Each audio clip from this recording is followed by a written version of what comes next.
Thank you. You're so sweet. It's the truth. You taught me all I know. Yeah, right. I wish I could say that were true. But it's a wonderful book, a triumph. And I wanted to begin by asking you just how this book got started. I know that you wrote Mother Tongue, a saga of 3 generations of Balkan women, and that was the story of your mother's side of the family. And I'm wondering, after that book was published, did you feel an obligation to write about your father's side of the family, or did you feel excitement about that being the next book for you, or was the impetus for the book something entirely else than those? Well, you know, I probably should have felt I needed to write about my father. But, and I did, you know, a long time ago, my mother actually got in the way of writing about him. But a friend, Erin, had a reading for me, and we were talking about Mother Tongue. And somebody quite casually said, you know, in that book, it seemed like your mother adapted to America, but your father was always afraid. And they said, well, did that make you afraid? And without even thinking, I said, no, it pissed me off. And I realized that I had spent my life angry at my father. And we talked about it, and I talked about this rage I felt, and somebody in the room, I think it might have been a man sitting at the top of my screen here, not you, but Matthew, said, oh my God, are you a badass? And the room just exploded, because I do have, you know, reputation as being a bit tough. And I said, well, maybe. But it kind of got me started, and then we kept talking, and pretty soon I was talking about my grandmother. And then I finally said, you know, and she was a really mean woman, and I didn't get along with her. And I thought, my God, this is really incredible. And then somebody said, so she's a badass too? And I said, And all of a sudden I realized I'm probably more like my grandmother than anyone else in my family. And so it all kind of just started catapulting. And then, as you know, something else happened. Should I tell you about that? Yes, please. Please tell me about that. So then there was another reading, and it was my daughter, Elizabeth. And Beth was having a reading in Colorado, and something unexpected happened. I'll tell you about that a little later, but it somehow led to my incorporating another Romanov. So my name, Tanya Romanov, comes from my grandmother. My badass grandmother was Daria Romanova Romanov. Excuse me which way I say it, but anyway. So Daria Romanova was the badass, and all of a sudden I said, oh my God, I'm gonna be Tanya Romanov. And it turns out it's after her. Because I was told if you publish a book with a name that you can't spell, pronounce, or remember, you're in trouble. And my friend Judy said, I couldn't spell your name for a year. I said, okay. So now another Romanova got into the story. And I'm going to read you something about her. Great. But maybe I'll give a little background first. Yeah, perfect. Which is the book now starts 100 years ago or more even.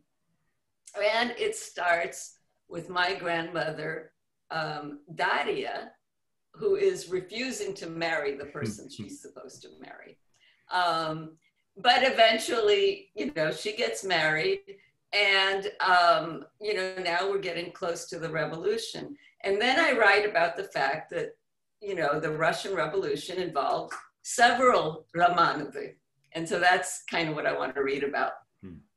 Great. So we're at the time in Russian history where the Tsar is still in place as the Tsar. There has been a prime minister called Pyotr Stolypin. And those of you who know me know I'm going to digress because I always have incredible coincidences. And another one is that a little kid I grew up with, who my cousin told me is now in his 60s, turns out to be the great grandson of Pyotr Stolypin. And that's Kolya, he's here too. And he's now getting my book published in Russia in Russian. So it's like these coincidences just keep going. But now we're in 1910 approximately. I'm writing about Daria and Ivan, who is my grandfather, whom I never met, but he's obviously Daria's husband. The other Romanova. Life wasn't easy for many of Daria and Ivan's relatives. Ivan had started at the right moment, shortly after the revolts of 1905, which led to a brief easing of autocratic rule. The younger family members struggled with military service and other challenges that would, in the end, become insurmountable.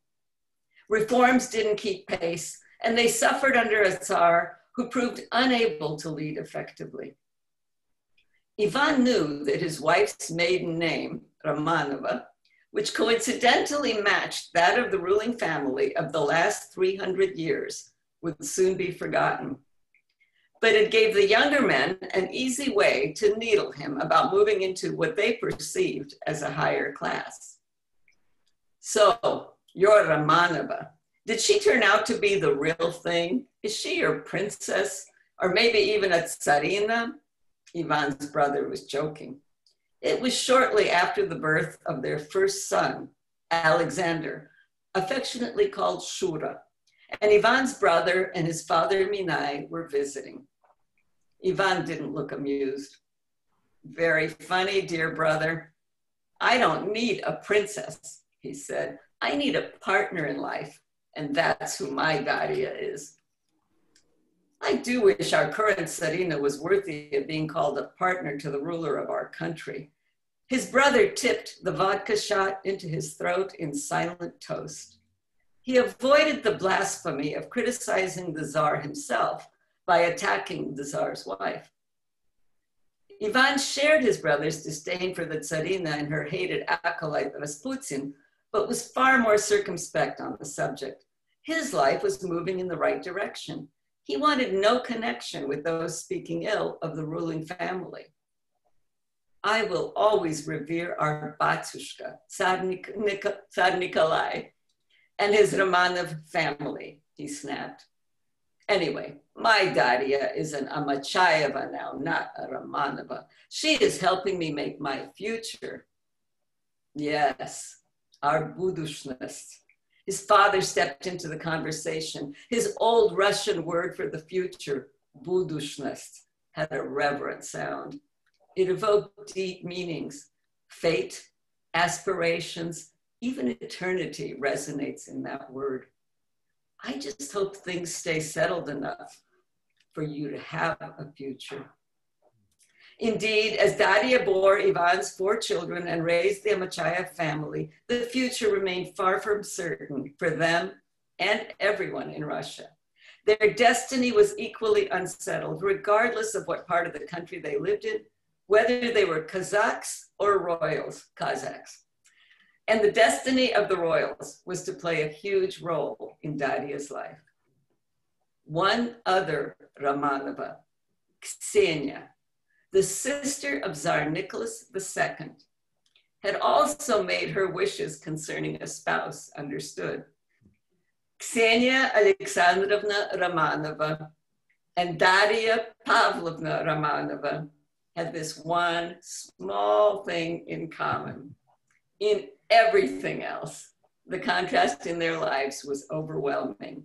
Daria never imagined the parallels that would evolve over their lifetimes. Ksenia was born in 1875, the same year as Daria's Ivan, but to very different circumstances. Ivan was a Kazakh, raised to revere a Tsar he knew only as an image gracing walls everywhere. Ksenia grew up calling the Tsar Emperor Alexander III a man whose word was law to millions, Papa. Mama was the Empress Maria. Daria also called her parents, poor peasants, migrant workers with limited education, Papa and Mama. Daria's grandfather had been a serf. Ksenia's grandfather, Emperor Alexander II, had freed him along with all the serfs of Russia. Both women rode horseback. Neither was an expert in the kitchen. That was where the similarities ended. Daria married well in the eyes of her family, but her husband was a Kazakh who started life with little more than his right to an acre of land and a horse. Ksenia's family married into the royal families of Europe. Her other grandfather was the King of Denmark. Her cousins included King George V of England and King George I of Greece. She was meant to carry on the tradition of marriage into the royal families of Europe. So that's the gap between my grandmother and Ksenia Romanova. Yeah, that's a beautiful passage. That's wonderful. Thank you. And it just beautifully encapsulates how you get the history. I mean, you're reading your book is partly a history lesson. It was a wonderful history lesson for me. But of course, it's so much more too. And then the amazing part of one of the amazing threads of your story is that much later on, those two families come together in that party in Colorado. Do you want to read that section as well? Because that's pretty extraordinary. Okay, so this is the absolute beginning of the book. And the beginning of the book explains how we got to this book. It kind of answers Don's question. But again, so you'd think all I could write about is my meetings for the Croatia book. So my daughter had a reading for Mother Tongue. And this is how the book starts. So, meeting a Romanov princess was not on my agenda. In May of 2018, I launched my first book about my mother's Balkan roots, and my stepdaughter, Beth, hosted an event for me at her home. Outside, spring's first wildflowers colored the meadows, while snow dotted the mountaintops. Inside, friends gathered, and Beth introduced me to the ones I didn't yet know. Tanya, this is my friend Aki's mother, Marina. I held out my hand to Marina, and we smiled at each other, like strangers do. The introduction was almost an aside, and then Beth suddenly remembered, oh, you two can probably speak Russian together. Standing before me was an attractive, slender, gently smiling woman who fit easily into this small mountain town in Colorado. A woman slightly older than I, whose English was as accentless as mine, and who, unlike me, was a native-born American. I flashed back to a phone conversation some months earlier when Beth casually mentioned her friend Aki's sister, Tatiana. Your friend's sister is really called Tatiana, I said. Yes, she replied. Their grandparents were Romanovs. I think they might be Russian princesses. But that's my name, I said in that phone call. So you're also a Tatiana? Beth knew, of course, that I'm half Russian. Growing up, she shared the traditions of my family in San Francisco, but she didn't appreciate all the subtleties of the culture inculcated in me by my father, Tolya, and my grandmother, Daria. They were almost erased from my own mind. Papa, like his brother, my dada or Uncle Shura, was determined I should marry a Russian. I made certain that didn't happen. My late husband, Harold, Beth's father, was as American as they come. Born in New Jersey and unfamiliar with even the town in Germany from which his family had emigrated. Indicative of my parents' failure was the fact that Beth had no idea I was a Tatiana in childhood. I never told her about the first grade teacher who eliminated that awkward name from the class roster and thus created Tanya. Yes, I replied, I was once a Tatiana. And is Aki short for Alexandra? Yes, this was getting interesting. Sasha, my brother's name, is a nickname for either Alexander or Alexandra. I plunged in deeper. My grandmother was a Romanova too, or Romanov, I said then. There was a short pause. So you're a princess too? Beth laughed, assuming I was pulling her leg. She knew I was more tomboy than princess. And the Romanov was another name I had never mentioned. I'm afraid my grandmother was as far from being a princess as you can get, I replied. Her family were migrant workers. They passed through the village where my grandfather raised wheat. But her last name really was Romanov? Yeah, it really was. This conversation helped trigger my decision to use the nom de plume Tanya Romanov for my writing. And now I realized who the woman standing before me was. This was Marina, née Romanov. I had researched her after my conversation with Beth and knew that Marina, unlike me, was not the granddaughter of a migrant worker or the descendant of a serf. She is a royal Romanov, the granddaughter of Tsar Nicholas's sister, Ksenia.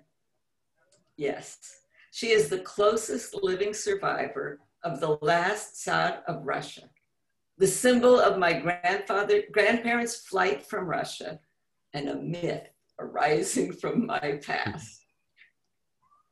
I'm afraid I adopted your last name by nom de plume, I said a little self-consciously.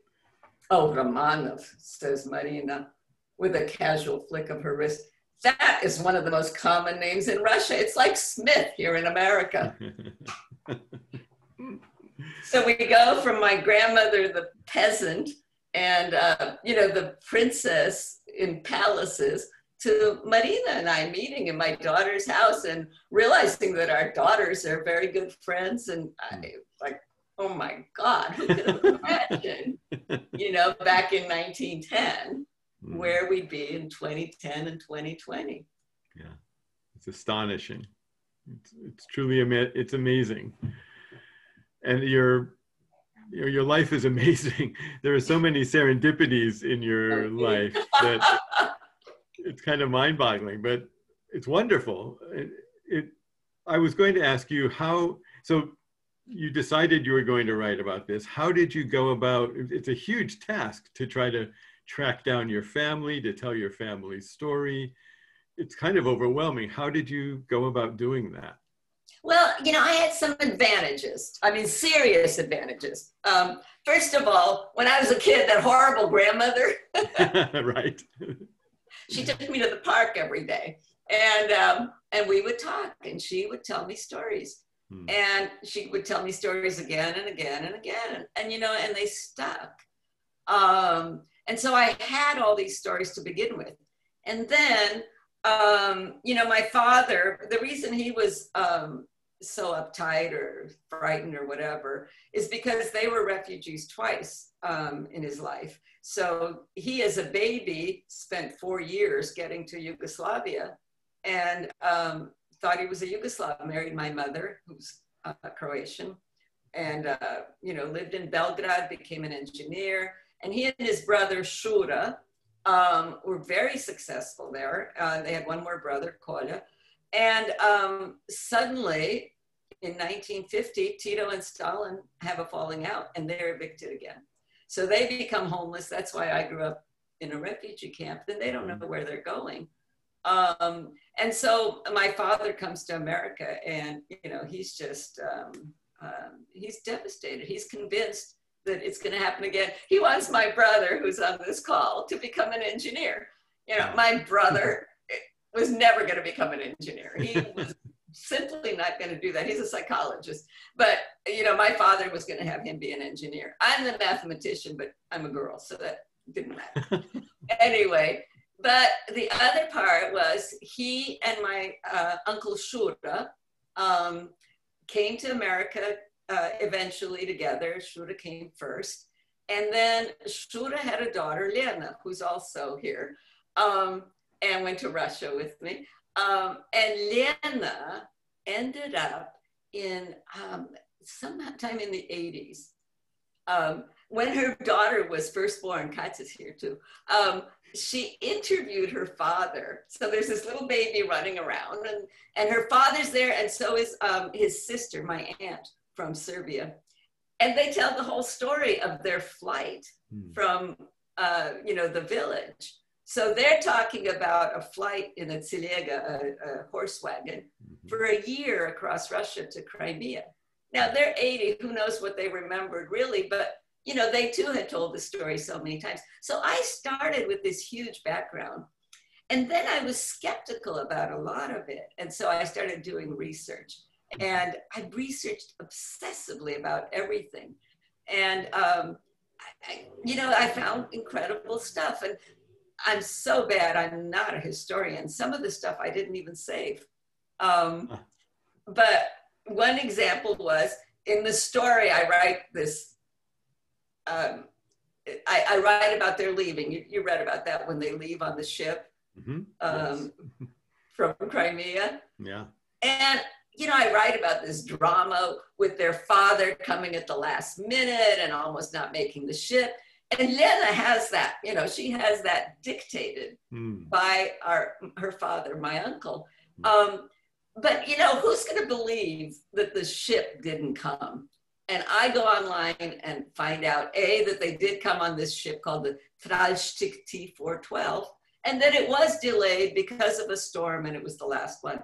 And you say, you know, it's amazing when you find stuff like that. So that's what when I wrote. But then something else happened, which sort of drove how the book was written. So should I tell about that? Yes, please. Because that's amazing. Yeah. So in the middle of all this, I meet Marina, I come home, and all of a sudden I get an email from The Economist magazine. And it says your subscription is blah, blah, blah, and I delete it. And a couple of days later, another one comes. And I read it, and it says it's to Artyom Amachayev. And Artyom is on this call. And Artyom's address is in Moscow. So I send it to my brother, and I say, Alex, look, this weird Economist thing showed up. My brother cares about Russia less than I do. And he says, oh, we should write him. Maybe we're related. And it was like my jaw drops. I said, wow. So of all things, I go on Facebook and I find Artyom Amachayev. I mean, as he told me later, in Russia, people don't use Facebook. But he was in business, and he was getting a graduate degree. He reads The Economist. And he's on Facebook.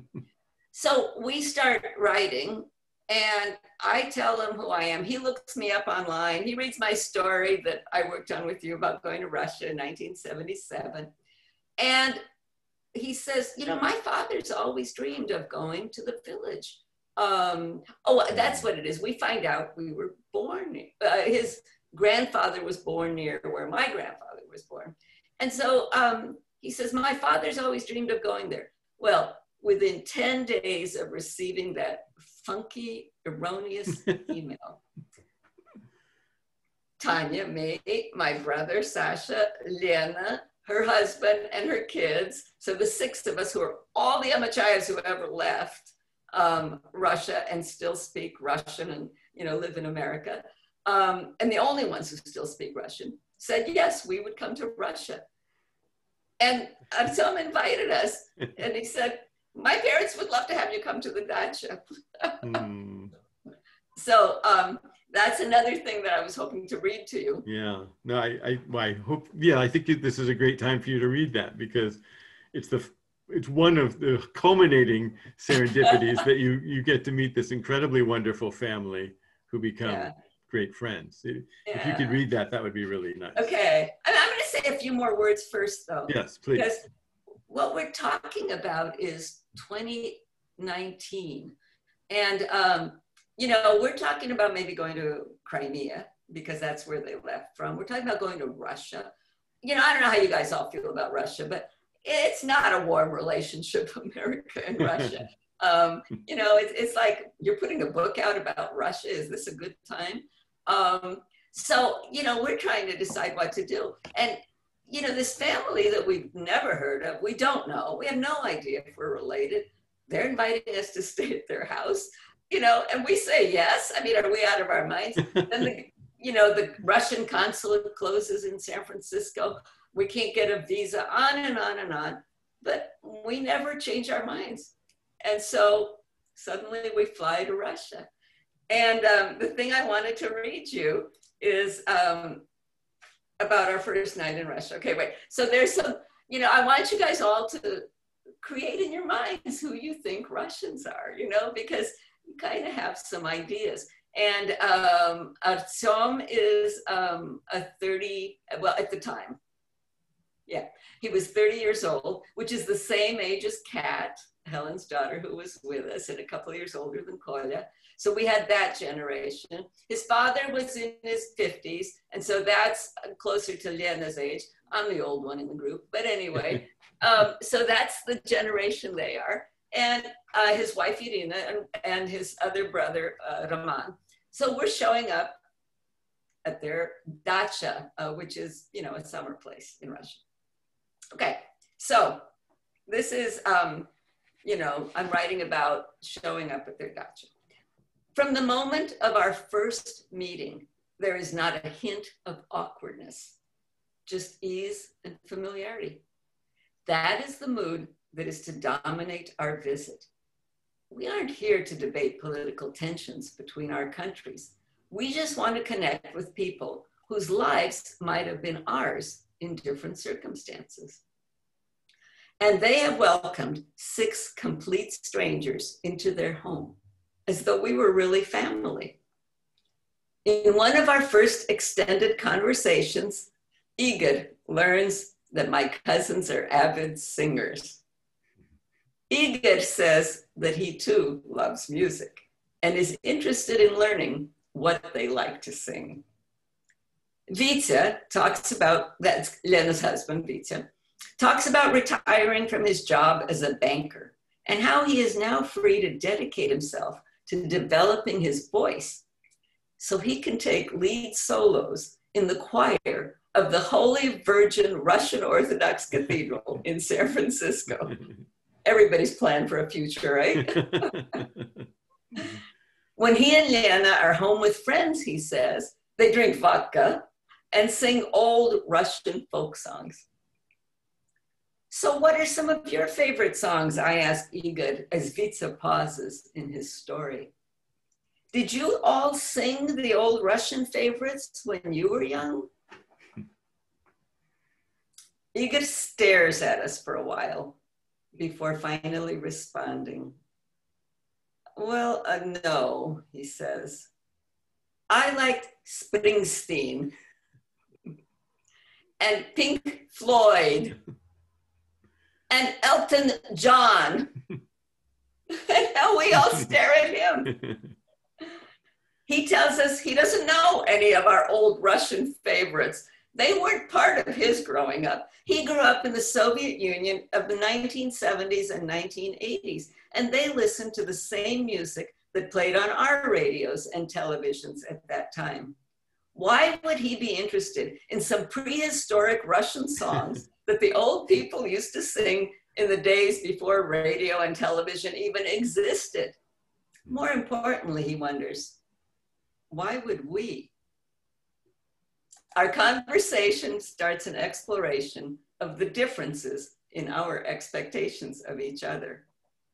Igor is stunned at our Russianness.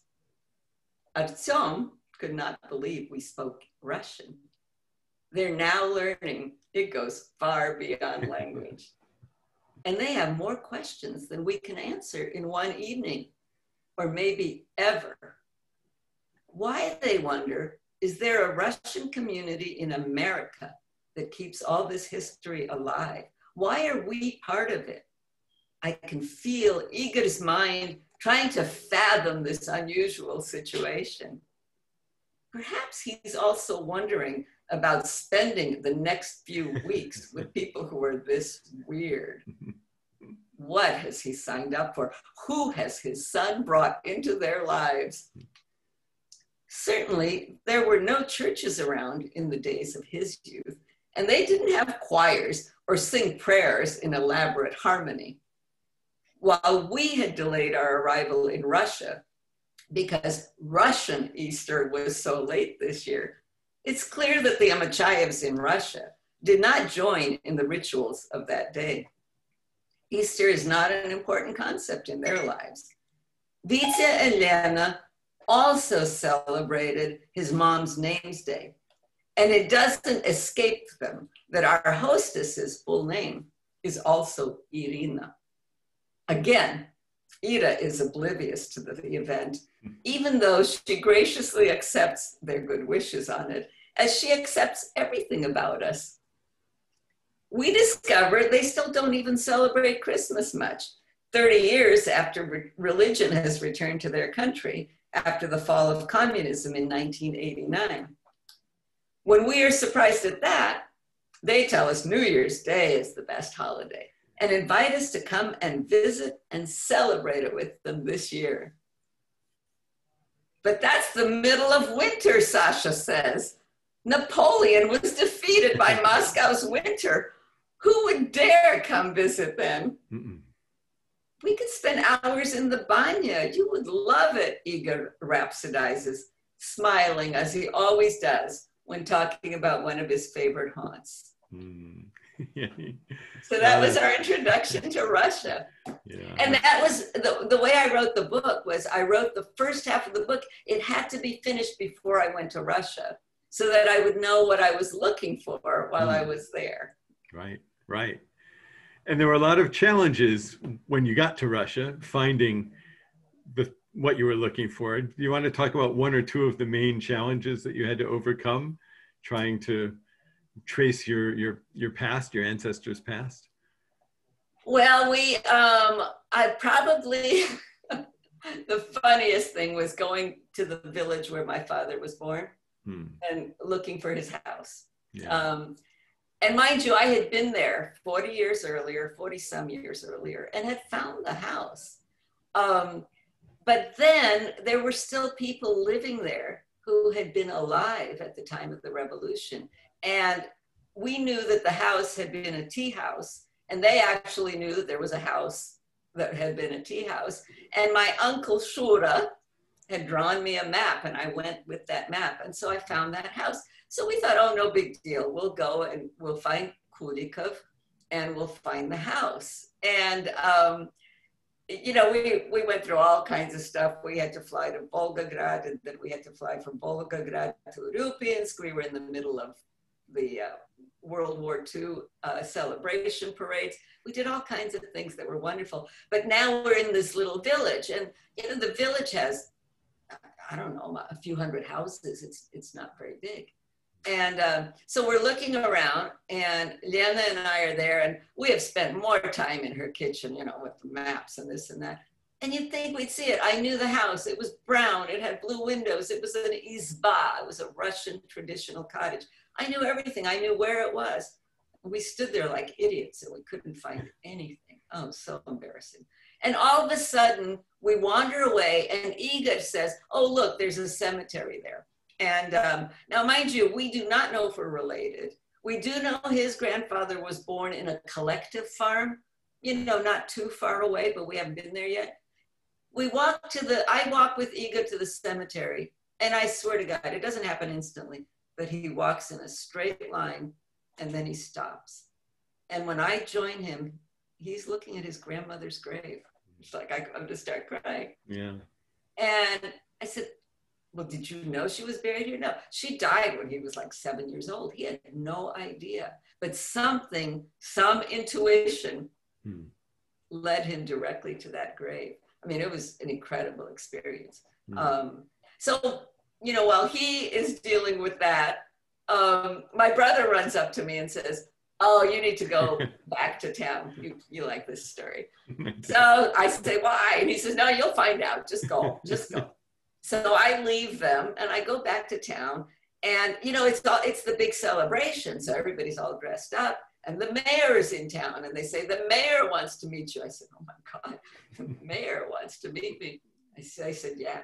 And so I walk into this building, which, you know, I guess is the mayor's house. And this woman who's, you know, I mean, we're out in Nowhereville and she's all dressed up. She looks really lovely, you know, and I get introduced to her. And she says, you visited our village 40 years ago. And I said, yeah, I did. She said, I remember. I said, how old are you? And she said, you know, she didn't even think it was rude. She said, oh, I'm 48. I said, when you were a kid, you were 6 or 8 years old. Oh, she said, my mother talked about her forever. The whole village talked about her forever. Everybody knew you were here. There was an American looking for her home. And it was like, oh, okay. So then I said, but we can't find the house. And I said, but we have this old picture. And I showed her this old picture. And there were a couple of letters on the house. And she said, oh, I know your house. She said, I'll take you there. In fact, she said, I remember.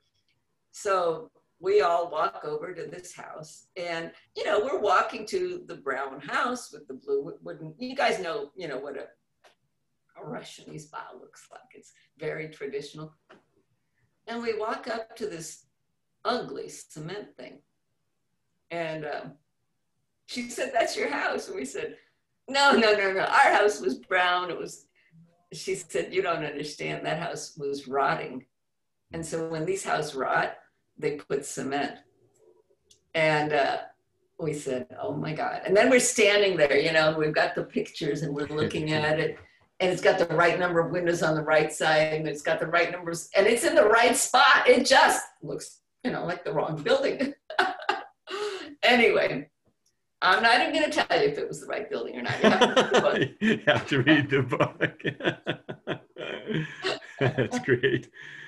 There are so many moments like that in your book, and there's so many riches and revelations that come away from your journey. I mean, one for me was kind of what you read earlier about the two Russias, your Russia, or the Russia of the white Russians who came away, and then the Russia of the people who stayed behind. That was extraordinary for me, really rich and revealing. But I'm wondering for you, what was the biggest surprise or the biggest lesson? What did you take away from everything you did to do the book? That's an embarrassing question. Oh, it is? Yeah. So remember I said I wrote the first half of the book first part of the book, and I translated some of it into Russia, and I read it to them one of the first nights. You know, so here's this effing American, thinks she knows everything. And I'm reading to them, and I say something about Ronald Reagan's quote, the evil empire. And, you know, I'm part of this American generation that lived through '89 and the falling apart of the Soviet Union and the end of communism. And we all just assumed that they were thrilled by that.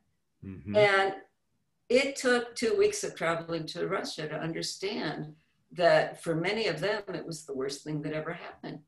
And learning that was really powerful, especially for people, you know, Igor is in his 50s and his wife is, and they didn't live through Stalin. They didn't live through all this stuff that we think about as the awful parts. And instead, they sort of had established a future and the state was going to take care of them. And then the government just falls apart and says, oh, take care of yourselves. It's over. And they get into job loss and hunger and, you know, a country that's falling apart, a union that's falling apart. And just understanding that, I was so embarrassed. I mean, it was like, oh my God, how naive was I? But it was a very powerful lesson and a very important one. Yeah. And they were so gracious. They didn't tell me I was an idiot. They just kept talking. They were the most wonderful people.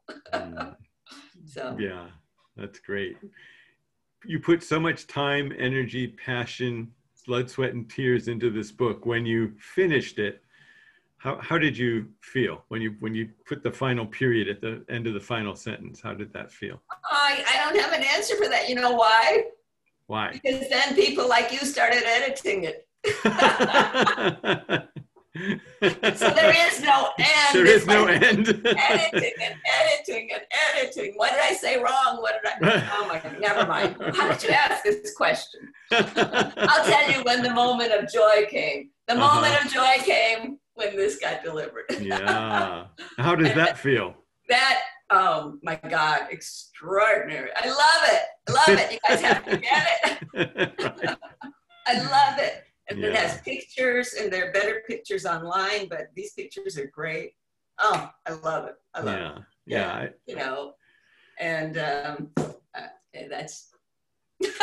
No, it's fat. Yeah. Well, you should I'm love supposed to it. be modest about my writing. No, I love this book. I don't care what's in it. I love it. I love it too. Sorry, everyone. I'm wondering, Uh-oh, do we get one chance for a I have jumped back in here, Don. okay. Oh, yes, please do. Yes. Please jump in. Yeah, Yes. I've jumped back in. I don't know if you can see me, but I tried to put the spotlight on myself. We had a request that given that Autumn is on the phone at 5 o'clock in the morning, Right. can he give his first impression of meeting you and other visitors to Russia? Do you think Tom would be interested in doing that? Tom, well, you have to ask him. Why not? He'd love it. You have to turn his mic on. Yeah, I'm asking him to unmute. Oh, he's unmuted. No, Is he he's muted again. Yes. Hello. Yes, we hear you. Hello. We hear you. Yes, hello There everybody. he is. Hello. Hi. Hi, Tanya. Hi, здравствуй, Артем. Доброе утро. Доброе утро. Oh, да, доброе утро. Yes, it is morning. Barbara, thank you for asking. Артем, как ты? How are you? Хорошо, good. Thank you. And congratulations on your new book. So it's really exciting. I'm so proud of you and so happy for you. Oh, there you are. Thank you. We see you So now. somebody wanted to know your first impression. Yeah, this first impression. So actually, these people, these visitors, they're more Russians than we are actually, because they're keeping this old Russian, I would say, the truly Russian traditions that unfortunately we lost. So, and this is what my biggest positive impression, of course. So, and this is what was a legendary trip. So, what we made together. So, I think we'll always remember about this. So, and thanks to Tanya. So she inspired us to also to research our roots, to look for our roots. So this is a very good thing, really. Oh, I love you, Artem. Love you too. You know this. It must have been quite a shock to get that Economist subscription sorted out. Thanks to Tanya in Yes, San Francisco. Yes. Yes, it was like a series of unexpected events what brought us here, actually. So. Yeah, it's really marvelous that you now have a whole set of both sides of you. You have a whole new set of family that you did not know about. That's Yes, marvelous. yes, It's just exactly, marvelous. exactly, Yeah. exactly. Yes. Are the others there? No, but they're coming in. Okay. Yes. All right, sorry. They're asleep. Wise people. So Tanya, we had a question and a request that came in for you. The question is, can you talk about and show your ships? We had somebody. Oh my interested God, in- my yeah. ships. Oh, okay, I'll go get them. Oh no, you won't be able to see them. Well, can you talk about them then? Dov, come Okay, back. hold on. No. We lost the star of the show. Artem, can I ask you a question? Absolutely. How you have to unmute?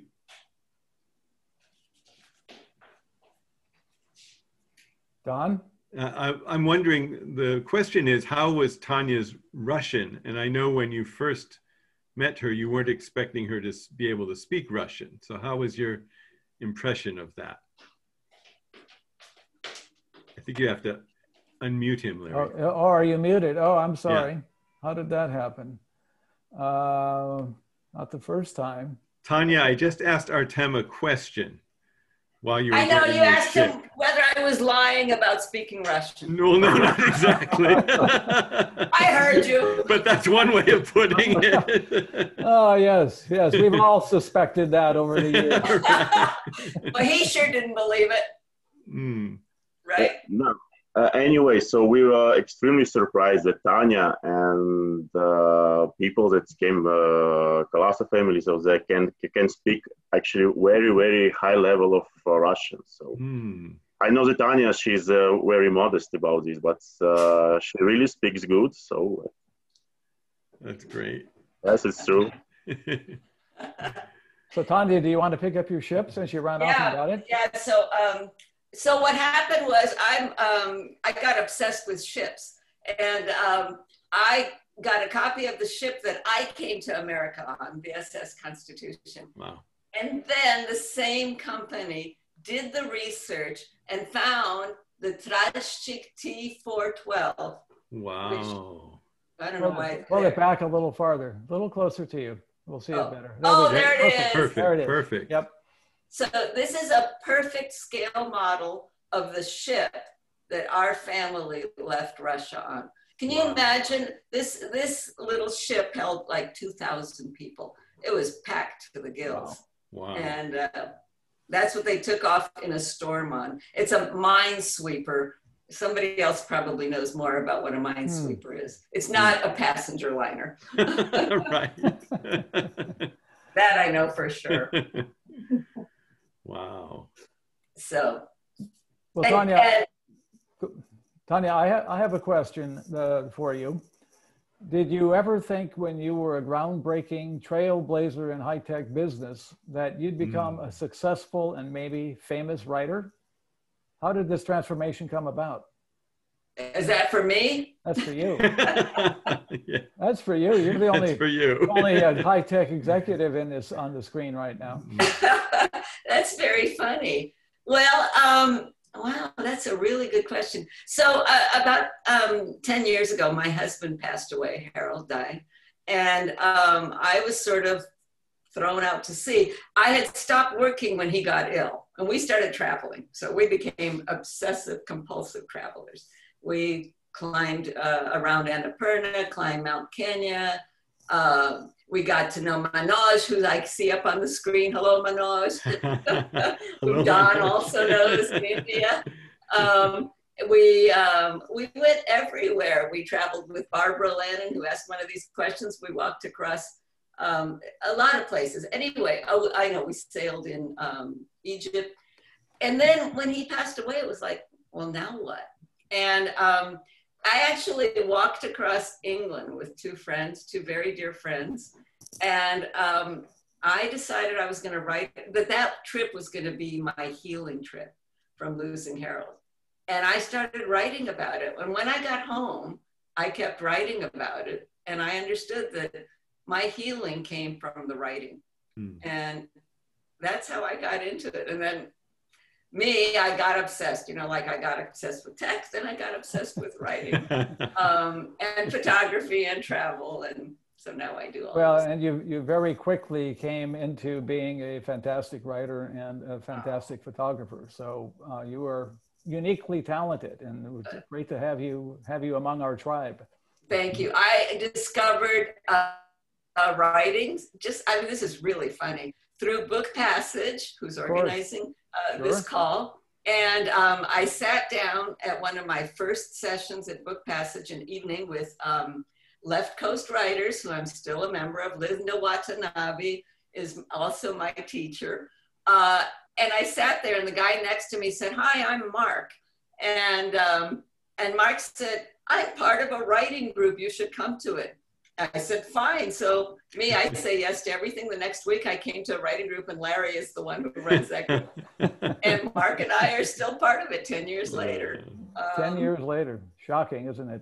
Yeah. So anybody who wants to write, there's a great group. It is a great group. We're really hitting the 1 hour mark, but we have a question or two here that I think we should ask. And Don, you might have one final one. So let me throw out these other ones quickly. Really great question here. Tanya, you talked about 2 Russias, but you went in search of your father's Russia on a quest to better understand him. Did you find his Russia? Did your quest inform your understanding of your father? Very much, yeah. You know, I can't answer that in any specific way other than the longer I was there, the deeper it got. And Don knows I wanted to read another thing about a priest I met, and of all things, you would not expect a priest, but you guys, I guess you'll have to read about it. I had an incredible, very brief meeting with a priest, and it brought me to peace with my father's Russia.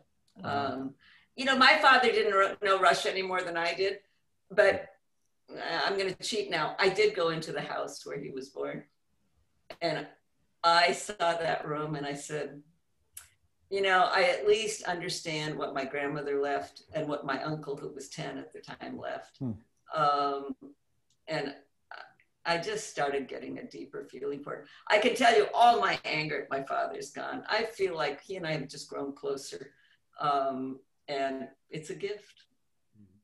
Boy, that's wonderful. So Don, do you want to wrap it up here? I'd love to. I was going to ask about how you feel about your father now, and I think you answered that. And then I was going to say, what do you think your father feels about you now? Oh my God. That's great question, Don. One of the, I'm going to cry. So one of the last things that happened when my father was alive, he actually passed away while I was trekking in the Himalayas. But while he was still alive, I was living in Minnesota, and I was a speaker at a college graduation there at the College of St. Catherine. And when I got there, my mother and father were there, and I was given an honorary doctorate. And my father told me he was so proud of me. So I think my father would be thrilled. And to know that I wrote this book about him, and his mother and father, and just, my heart is warm. Thank you for asking. I think he's on this Zoom conversation too. I have a feeling.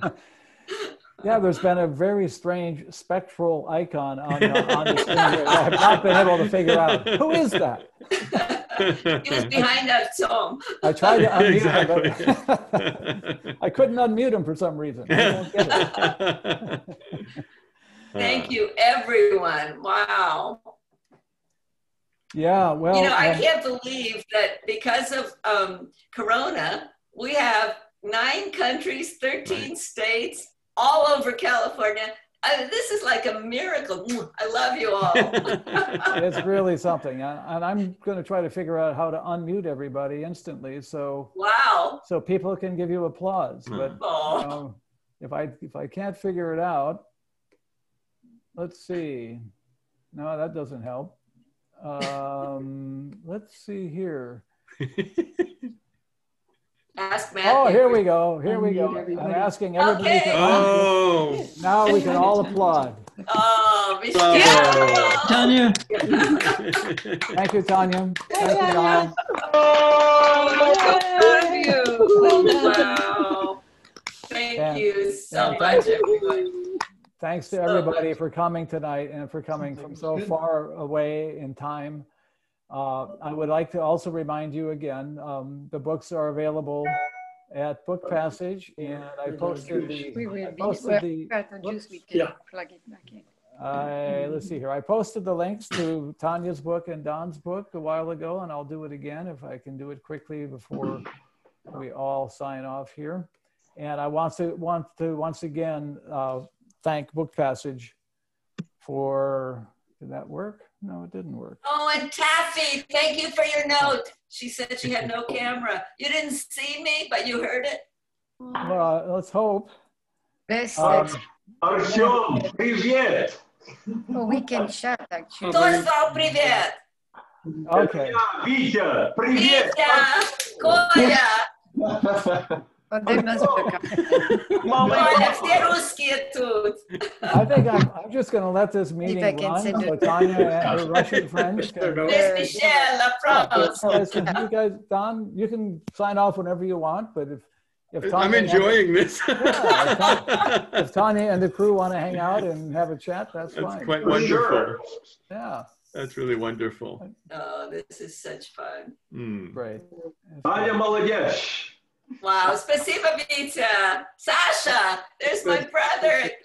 Ah, Renee. Коля, There's Sluchevsky. Sasha and Renee. Да? That's Sasha and Renee. Wow. You guys see each other? There's Marina. I'm Okay, looking for gotcha. Alex. Alex, hi. Лена, She's right there. Лена, Витя, Коля. Коля, where's Коля? Marina, that's the. Oh, Marina, it's Marina. hi. Thanks for joining us. So the Wait, wedding. Marina's here. Marina's here, yes. She is the. Yes. No, it's a different Marina. Oh, did you? You don't know me. This is Marina. She sings with us in the choir, Tanya. Wonderful. Cool. Oh, there's Taffy, but I can't see her. Taffy, can you hear me? Colorado. No, no, her cousin lives here on 31st Taffy Avenue. can't hear me. Oh, heartbreaking. Taffy's from Israel, so she's 4 o'clock in the morning too. Oh, Oh my wow. God. Wow. Wow. Anyway, great success, Tanya. Thank you so much. That was wonderful. Oh, thank you. It's Lena. Wonderful. Yeah. Yeah. Wow, so cool. So Mm. cool. Thank you all. Say hello, Sasha. Oh, you're silent. Yeah. Sasha, unmute. Yeah, they're on mute. Oh, well. Brother. Okay. Sunning himself on the porch. Whoop. This is such fun. There we go. Where's my? Hi! Yay! I couldn't unmute for the longest time. Oh, I'm They're so outside. sorry. Wait, who's Yeah. that? It's Beth. It's Beth. Oh, Beth. That's Jenny. my Hi, daughter. Beth, were you embarrassed that I was reading about you? No, I was all good. Jenny was Oh, crying. good. That's great. You Will you guys share- can see Koya? Will you share one more story, Tanya? What? Will you share one more story? Will you wrap up what your uncle would, what you think your uncle would have said about you not marrying a Russian now? My dad. Oh, yes, I will. Oh, Beth, that's so sweet. So Beth's husband was 6'6". And I'm so My father. Right. Right. Okay. Her husband. And my uncle Shmuel was always the tallest man in the family. And he was about 6'2". And he met Harold at the Russian church on Easter. And at the Russian church on Easter, you can't go inside. It's so crowded, you're outside. And so we're out there and Shura walks up and he takes one look at Harold and he just breaks into the biggest grin and they hug and they loved each other. And then I love it was like there was a picture of the czar like hanging in everybody's kitchens, you know, and everybody's homes.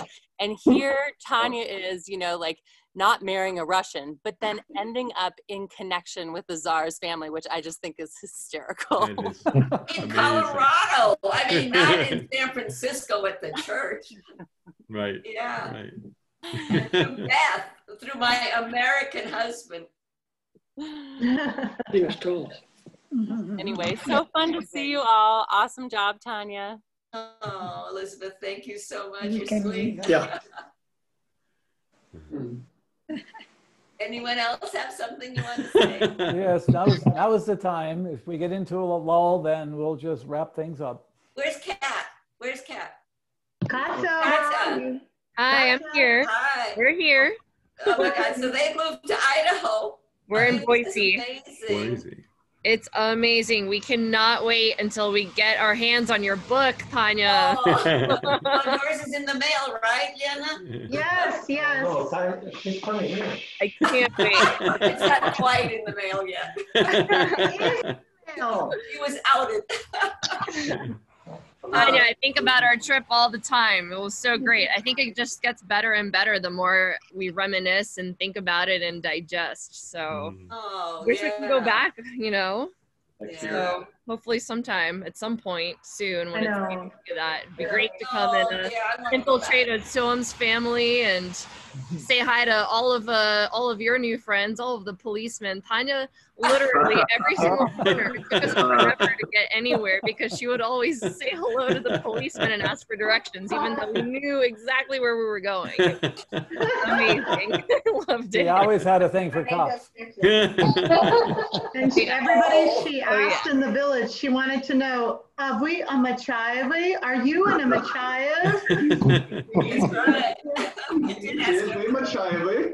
Okay, but listen, wait. Remember in Urupinsk, I went walking one morning and I found a woman who was born in the same village and Yeah. knew Artyom's great aunt, right, Artyom? I know, I Yes, know. yes.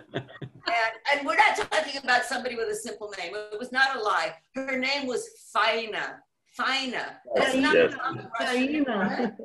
And this woman on the street in Urupinsk says to me, oh, I knew Faina. Yes, I talk to everyone. She talked to I don't know everyone. how you are doing this, you know. Okay, wait a second. I'm going to read you guys just one little thing. Okay? All right. So this is this priest. So guess what I say to the priest? I sit down next to a priest. Yeah, I'm you have to do supposed to do confession. Mm-hmm. Well, I don't do Yeah. confession. So I tell him my story like I tell the policeman and everybody else. And I say, I'm from America, right? And he says, oh, and then I want to hug him. Of course. Not allowed to hug him. He's not a priest. But he hugs me. And then he says, when I pull away and beam at him again, he says, bring that joy with you wherever you go. Bring your smile. Make people rejoice. Make them leave happier than before they saw you. And I wonder how this man read my mission in life in that one instance. Like, Nice.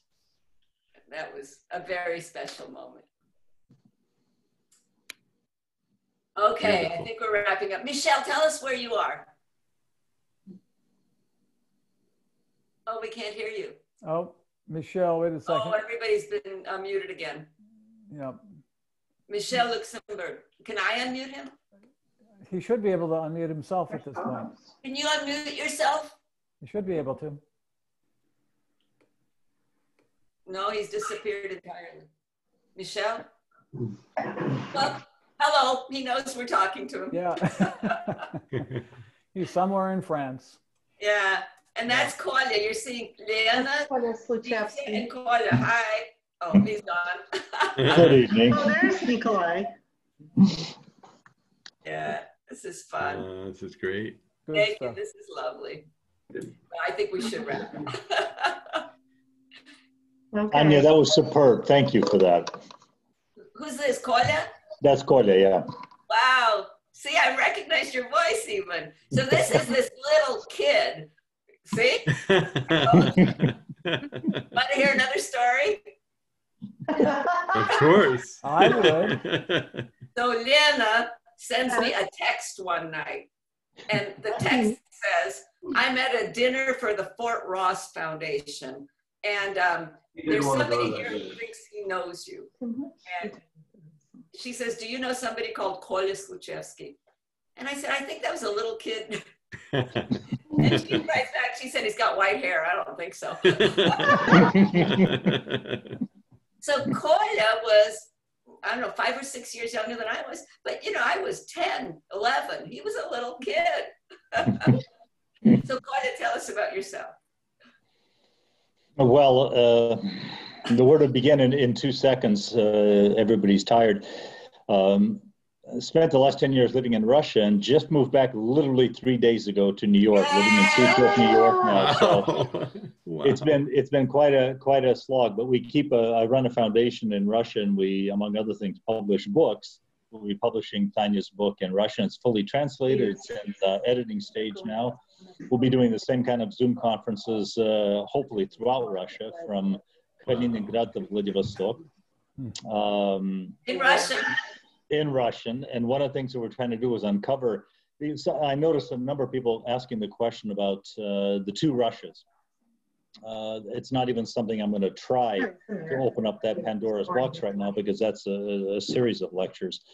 But one of the things that Tanya's book does that's so important is that it makes accessible to people who don't understand Russia a little bit about what that distinction is, because Russia is a tradition-based society, whereas the West is more of a ideology-based society. And we're really orthogonal in every civilizational way you can imagine. Western civilization, Russian civilization are orthogonal to each other. And Tanya's book peels that back a little bit in a very charming and very immediate way. So I think it's a great service on both sides. It'll be interesting to see the comparison of how this evening went, which was very collegial and very family-oriented and fun. In Russia, it'll be handled completely differently.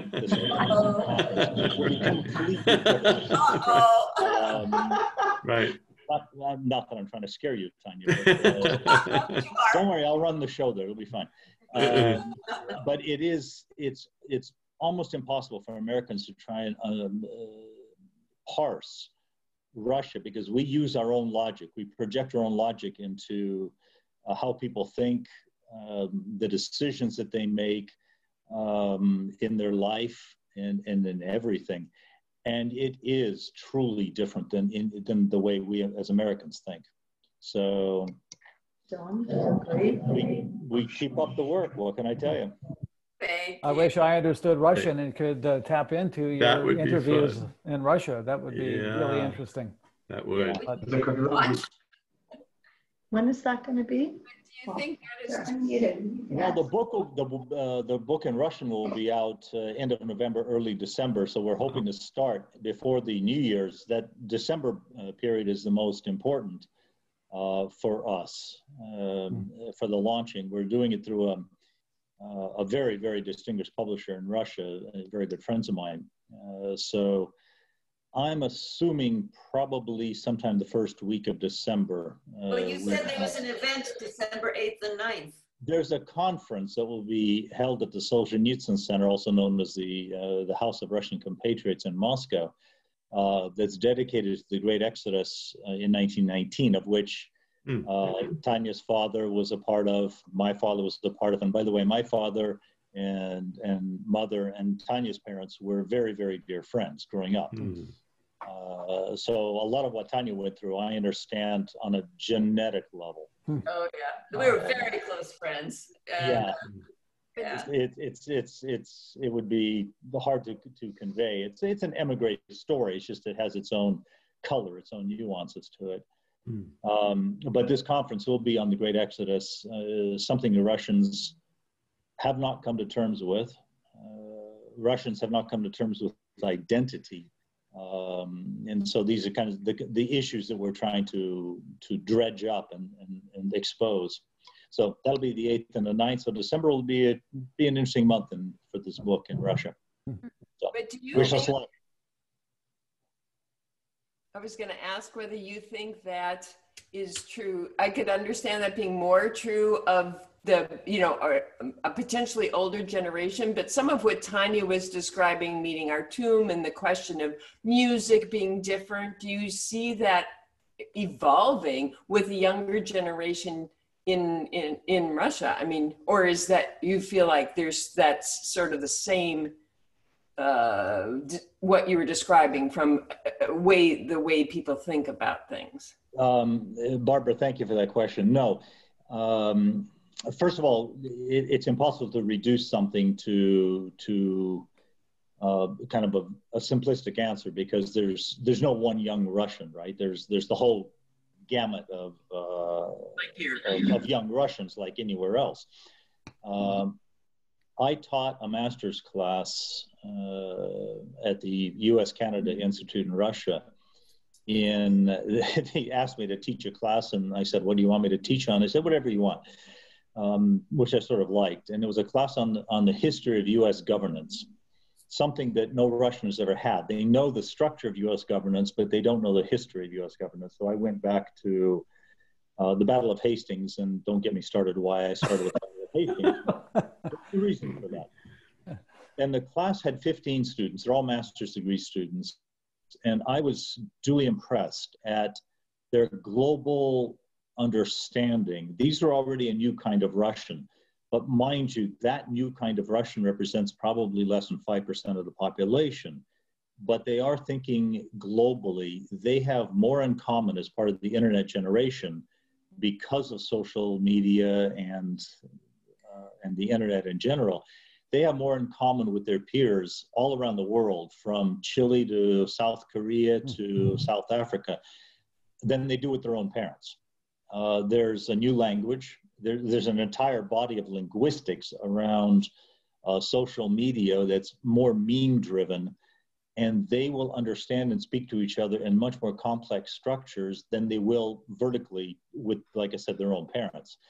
That was a fascinating experience for me in teaching these kids. They were bright. They were on top of it. And I learned more from them, I think, than they ever would have learned from me. But just part of the reason why we teach, isn't it? So I enjoyed that. That is only a partial answer to your question, Barbara, but they're out there. These kind now of you're beginning to see what my Russian interview is going to be like. Yeah. those get done heavy quickly. Yeah.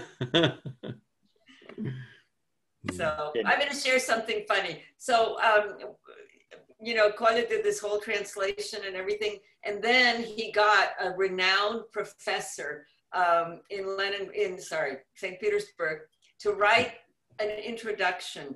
And he sent it to me and he said, "What do you think?" And I sent it to Lena. And Lena's Russian is really good. She's spoken it all her life. She's really good. And we both read this and we wrote each other and we said, if we had to read that, we probably wouldn't read the book. Wait, it gets better though. So I run this thing through Google Translate. Nothing more. Google Translate. And all of a sudden, I'm crying. It's so powerful. It's so moving. But it's obviously in a Russian that Lena and I don't really understand. I mean, it's just too hard. It's very intellectual. It's very deep. But he reaches, I'll figure out a way to get it translated and put it on my website or somewhere. It is fantastic. His comprehension of what I went through, what we went through, and what the book is about. But oh my God, the Russian is so complex. I don't know. I'm telling you, shake your head if you got a chance to read it. No. Yes. Did you like it? Oh, his head went away. Oh, wait a second. I got to at least see him. Where are you, Artyom? He's right here. Unmute. Okay. Unmute, Artyom. Okay. Now, you read it? Yes, I got a chance to read. You mean in Russian? Yes. Yes, I got a chance to read several chapters. So yes, it's. No. Did you read the introduction by any chance? Yes, of course, yes. Russian. Yes, it's very good. So. See? You think it's good, huh? Yeah. That's Lena who said. So that's in the English version. Tanya and I needed the English version to understand what the Russian version was saying. It was really crazy. Once we read it, it was fabulous. But Lena, tell them. Yes. Initially, it was like, are you even sure he read the right book? Like, what is he talking about? And then we read it in English, and it just made sense. It just not only made sense, it gave us a perspective that we never even realized was there because we were so into the story. We were part of the story. But as an outsider, when he reviewed it or gave his insight, it's like, oh my God, totally. It just took us to a whole different understanding of the book. Now, to be fair, that is what I wrote. It is. It's because you shared it and you said, read it again, because I can't believe all of these insights he's had. Right, no, I mean, the book is the one I wrote. It is the book. Yeah, the book. Yeah. But you made that comment, and I'm like, yeah, totally. Yeah, so hearing about it, he also writes, I mean, you could almost get offended. He also writes that, I write, what would you say, maybe like naively. Right. He did make a few comments. He writes as if she's talking. Yeah. There's no gap between what she thinks and says and what she writes, and that's true. I do walk and write. I write by talking into my device. So that's which one is it? That's fine. Which one is it? It's the third. Okay. Are we done? All right. Shall we sign off? Except for I have to say bye to Artyom one more time. Artyom. Yeah, we love you, Artyom. Give a hug to your family. Yeah, sure. And here's Michelle. There's Michelle. Bye, Artyom. Oh. Bye, Kolya. Thank Just you, you, Rania. Eva. Bye. Ciao. Bye. All right. Artyom, где собачка? Она еще спит. Yes, ma'am. I unmuted. Okay. Bye, Tanya. Bye, Dawn. Bye, everybody. It was Okay. great. Bye, everyone.